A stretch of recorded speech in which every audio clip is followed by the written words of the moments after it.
الرحمن الرحیم السلام علیکم ویلکم ټو هوم بایولوژي کلاس 10 بایولوژي دا په دې کې نن موږ یو ټاپک کوو ټایپس اف ایر پولوشن دا چې د کانسیکوینسز اف پولوشن دی کانسیکوینسز اف پولوشن دا دی چې پولوشن کومه ګندګي چې دا کاغه د ځمکې ده د اوبو ده کاغه د هوا ده نو هغه څنګه خورېږي بیا د هغې اثرات څه دي او د هغې چې کوم کازز وجوهات دي نو هغه څه دي نو هغه به موږ په دې ټاپک کې چې دی وایو دا ټاپک دی ټایپس اف پولوشن د آلودګۍ قسمونه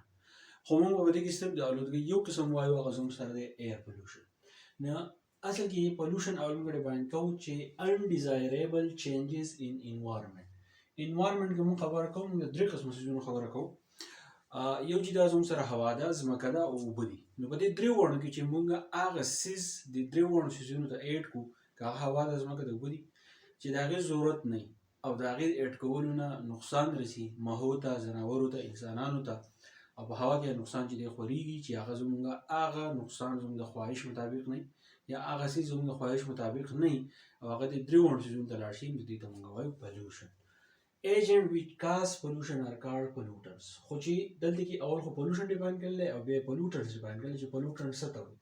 نو د کومو څیزونو نه چې دا آلودګي یعنې دا pollution خورېږي نه هغه څیزونو ته موږ وایو pollutant بیکاز پلاستیک ته دا چې د ګندګي خوري آلودګي خوري دغې پلاستیک ته موږ وایو pollutant یا زموږ سره یو کاغذ دی یا سقاوبه دي نور داسې فرټیلایزر دي چې زموږ ځمکه اوبو یا هوا بغیر دا ګندګي نو دغه څیزونو ته موږ وایو پلیوټنټ نو اونلاین موږ اخیستی دی ایر پولوشن د هوا ګندګي د هوا آلودګي چې هغه څه ده نو any substance in the atmosphere is called that is harmful نو ایر پولوشن دا دی چې کوم اټماسفیر دی زموږ له پاسه 30 کیلومتره پورې موږ والو چې په هوا کې کومه ګندګي چې زموږ سره خورېږي او هغه چې د نقصاندهي موږ ته ځناورو ته یا چې د بوټو ته چې دی هغه نقصاندهي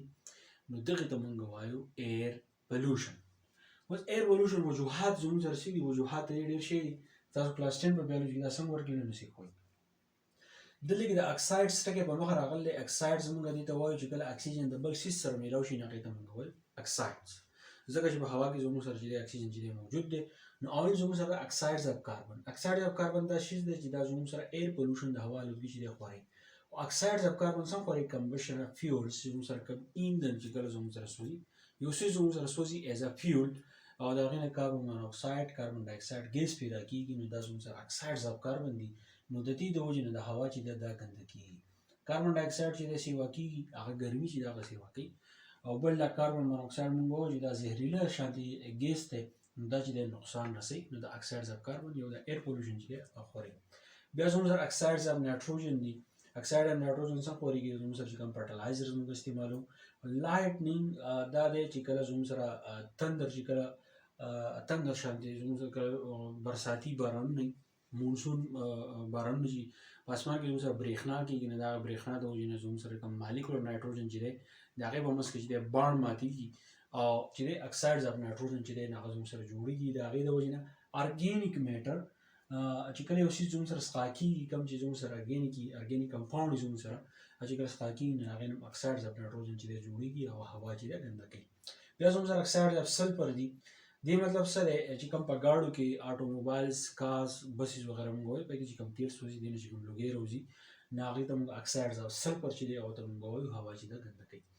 بل زموږ سره دی CFCS یعنې کلورو فلورو کاربن ګیس دا د ریفریجریټر نه او د هغې نه علاوه کوم ایر کنډیشن وغیره چې وي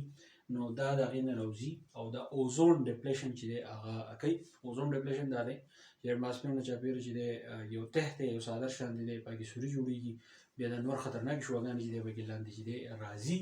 خو دا CFCS چې دی نو دا زموږ سره ریفریجریټر یا زموږ سره باډي سپری شو ایر کنډیشن شو د هغې نه دا کلورو فلورو کاربن ګیس چې دی دا راوځي بل زموږ سره لیډ کمپاونډز دي لیډ کمپاونډ دا دي هر هغه څیزونه چې پکې لیډ شامل دی هغه زموږ سره سوځي یا نور وجوهاتو د وجې نه د هغې نه چې دی ریډیشن موږ ووایو چې انعکاس کېږي نو هغه زموږ دماغو ته چې دی نقصان رسوي د هغې نه علاوه پارټیکولیټس موږ دې ته وایو سسپینډډ ایر کومه ګندګي چې ده هغه په هوا کې ګرځي راګرځي کوم ایر چې دی زموږ سره میکسچر دی مختلفو ګیسونو د وجې نه دغه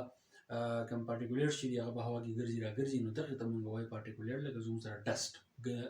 کومه دوړه وغیره چې ده دا زموږ سره څه دي دا پارټیکولیټس دي بیا دې اثرات څه دي دا خو چې د ډیفینیشن او بیا وجوهات او اثرات دي ریډیوس لنګز فنکشن زموږ چې کوم پړپوسان دي د هغې فنکشن چې دی نه هغه خرابوي کله موږ اکسیجن چې دی موږ راکاږو اکسیجن سره دوړېږي دا ډایرکټ چې دی پړپوسانو ته ځي نو پړپوسانو کوم فنکشن د هغه چې کوم کار دی پکې کموالی راځي بیا زموږ سره اریټیشن اف آیز نوز اینډ ماوث زموږ سترګې پوزه او خوله چې ده نو په دې کې چې دی اریټیشن راځي دا چې دی سوځي اینډ تھروټ او زموږ مرۍ چې دی دا چې دی بیا سوځېده کوي ځکه چې آیز شو په دې باندې ډایرکټ دوړې لګي نوز پوزه ماوث خوله او زموږ سره چې کوم تھروټ دی په دې کې د دوړې چې دی دا نښتي د هغې دوړې دا بیا سوځي هیډیکس اینډ ډیزینس په سر باندې درد راځي ډیزاینس په سړي باندې چې دی بیا چکر راولي ډسرپشن اف امیونو سیستم د دوړې وغیره چې د زموږ جسم ته ځي د دې خامخا اثر چې دی زموږ د بلډ سره چې دی میلاویږي نو زموږ امیونو سیستم چې دی هغه کمزوری کوي کارډیوواسکولر پرابلمس کارډیو مطلب زړه او واسکولر مطلب زموږ چې کوم آرټریز دي وینز دي وغیره هغې ته چې دی نقصان رسوي کینسر مرض چې دی دا هم خورولی شي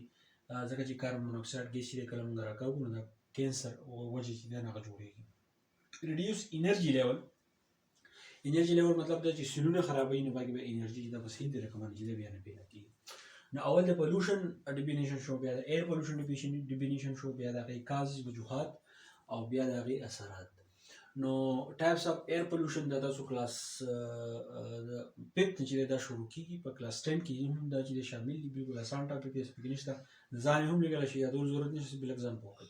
که په دې پوه شئ نو ملګرو سره ضرور شیر کړئ په دې وجه ورپسې لیکچر چې ان شاء الله بیا اپلوډ کوم ثانک یو ډیر